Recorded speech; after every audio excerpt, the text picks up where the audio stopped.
Hi, I've heard some people say, I just can't believe this CO2 business. There's so little of it compared to the atmosphere. How come it makes so much difference? So let's have a look to see why that should be. Here we can see some of the atoms and molecules which make up our atmosphere. The major one is nitrogen here. And you can see two nitrogen atoms joined together to make the N2 molecule. Then next we've got oxygen, and as we look at this one, it's more or less exactly the same. Two atoms joined together to make the molecule. Then the third most abundant gas in the atmosphere is argon. And here's argon, just a single atom. And here's the structure of CO2, carbon in the middle, a linear molecule with two oxygens. You can see that in fact it has one thing that's different to the others, and that is there are three atoms. And why should that make a difference?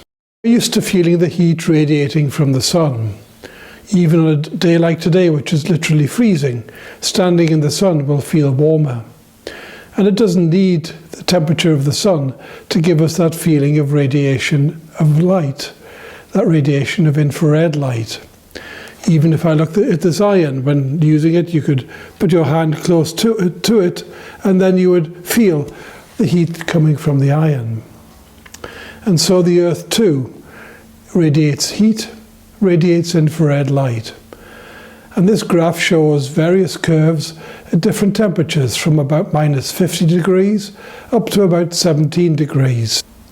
And we can see that all of those radiation bands peak around 500 to 600 as they go over 1,000, and after 1,000 they drop to a very low level. Now those energies correspond to the vibrations of molecules. And if we look at our atmospheric molecules, let's see what can happen. Firstly, we start with argon, a single atom. There's no possible vibration because there is no atom to vibrate against another. And now if we look at nitrogen, we can see there are two atoms, and those two atoms can vibrate.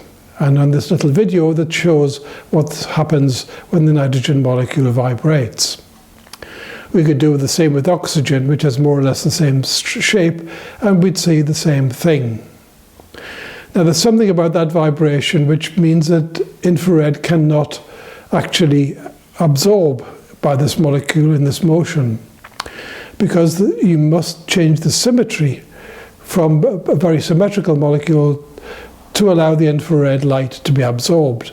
And in this system here, that just doesn't happen. So let's have a look at carbon dioxide, what difference this third atom makes. Perhaps an obvious way to think about a vibration would be just like nitrogen. So in this molecule, we can stretch both bonds at the same time, that's symmetrically, but we'll see also that there's no change in the symmetry, and this is not infrared allowed.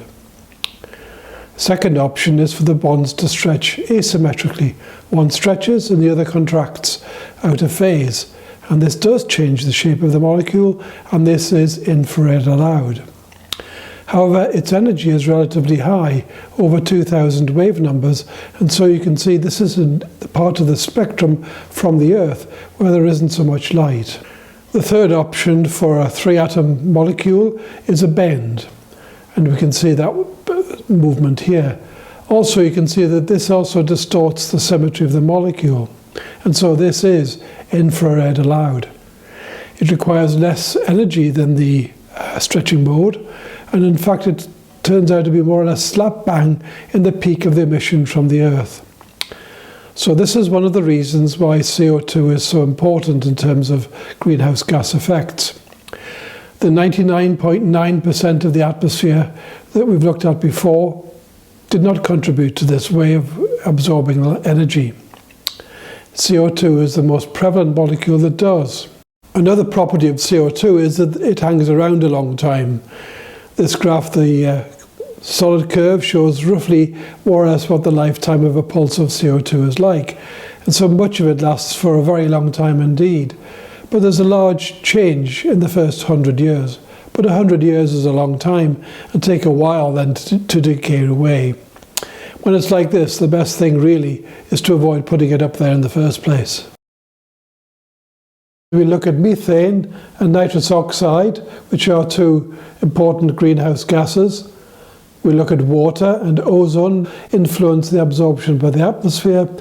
And then we look at some non-natural materials which are creeping into the atmosphere and could cause long-term difficulties.